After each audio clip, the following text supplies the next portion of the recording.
22 kilometers from the shore of what is now Rybinsk lies the drowned town of Mologa. The water here is 13 meters deep. Beneath it rests the foundation of houses, the remnants of cobblestone streets, and the ruins of a cathedral that once held congregations of thousands. This is the story of a town that Stalin ordered erased from the earth. Mologa first appeared in Russian chronicles in 1149, a fishing village at the confluence of two rivers. The name itself meant abundance, Mol meaning plenty, Olga meaning river. For 8 centuries, it grew steadily at this meeting of waters, becoming what merchants knew as one of the great fair towns of Imperial Russia. By the late 14th century, Mologa hosted one of the largest trade fairs in the empire. Merchants arrived from as far as Central Asia and Western Europe, their goods flowing through Mologa like the rivers that sustained it. Furs from Siberia, grain from the south, European textiles, and Asian spices. The town prospered on this convergence. In 1777, Empress Catherine the Great elevated Mologa to the status of district center. The imperial decree brought new buildings, administrative offices, and a stone fire station designed by Andrei Dostoevsky, brother of the novelist. The town spread outward from its center, wooden houses giving way to stone construction as wealth accumulated. The Epiphany Cathedral rose in 1882, its 5 domes visible from the river approaches.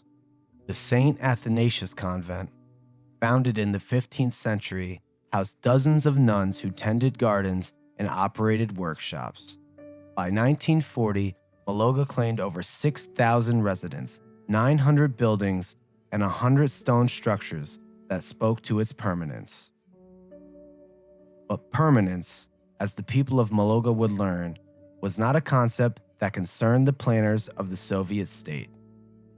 In the early 1930s, Joseph Stalin announced his great plan for the transformation of nature. The Volga River would be harnessed, electricity would flow to Moscow, navigation would be improved through a series of massive hydroelectric projects. The Rybinsk hydroelectric station was to be the crown jewel of this transformation. Initial plans suggested that Mologa might become an island when the waters rose. The planners revised their calculations. The reservoir would need to be deeper, larger, and more ambitious than originally conceived. Mologa would have to disappear entirely. In 1935, the government issued the order for construction.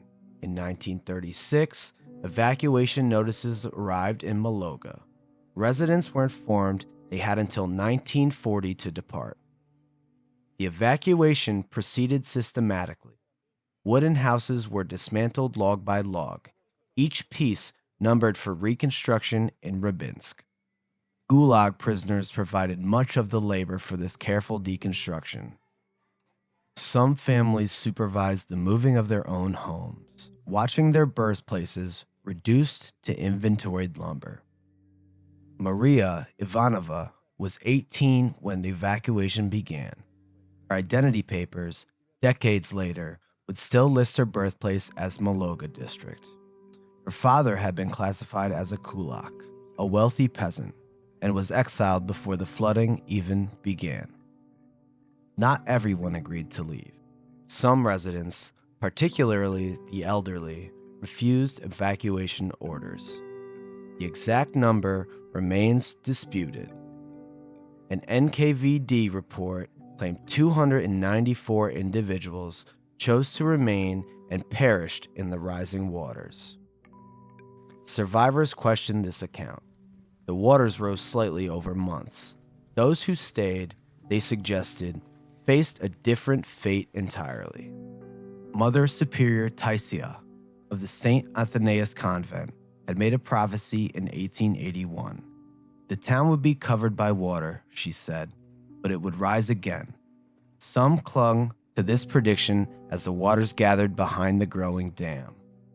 On April 13, 1941, the Rybinsk Reservoir began to fill during the spring flood. Waters from the Volga, Mologa, and Shechna rivers accumulated behind the completed dam. The final residents departed Mologa on April 14, 1941. Before they left, explosives reduced the stone Epiphany Cathedral to rubble. The authorities would leave nothing standing that might later emerge as an unwelcome reminder.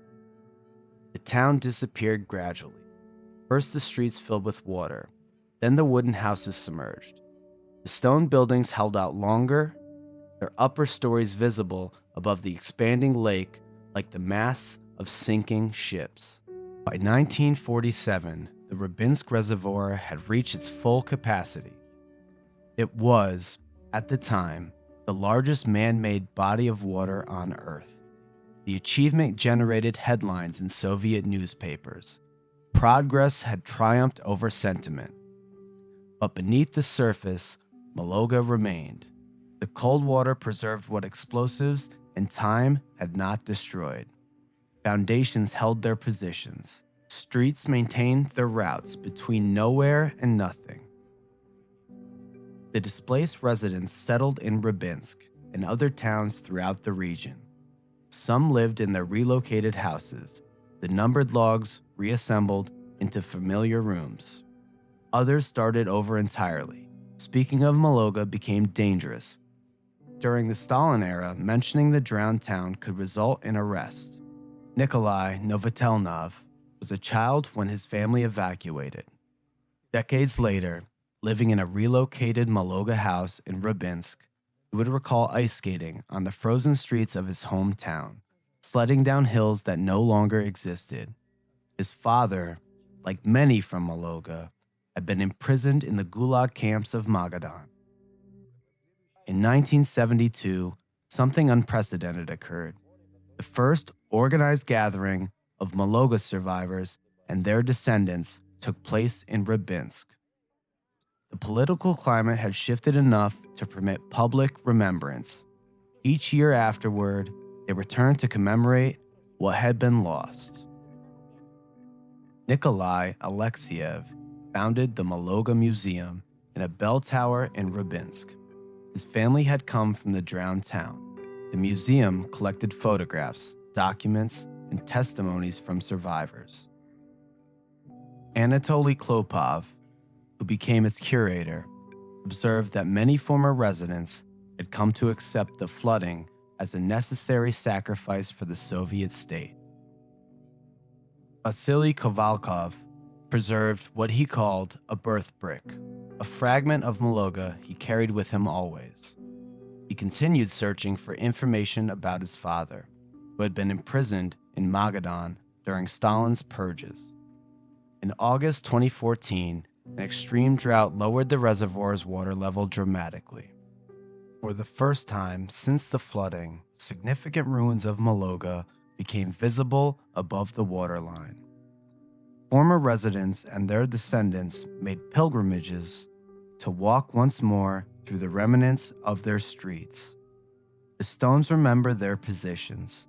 The foundations recall their purposes, but the town they supported has moved beyond any reach of memory.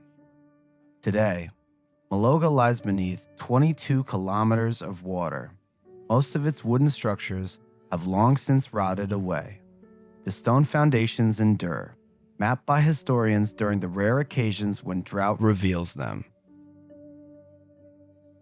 The stone foundations endure, mapped by historians during the rare occasions when drought reveals them. The last intact structure, a bell tower, reportedly collapsed in 1997. In 2003, a memorial chapel was erected in Rybinsk. Its dedication reads, "Mother of God on the waters."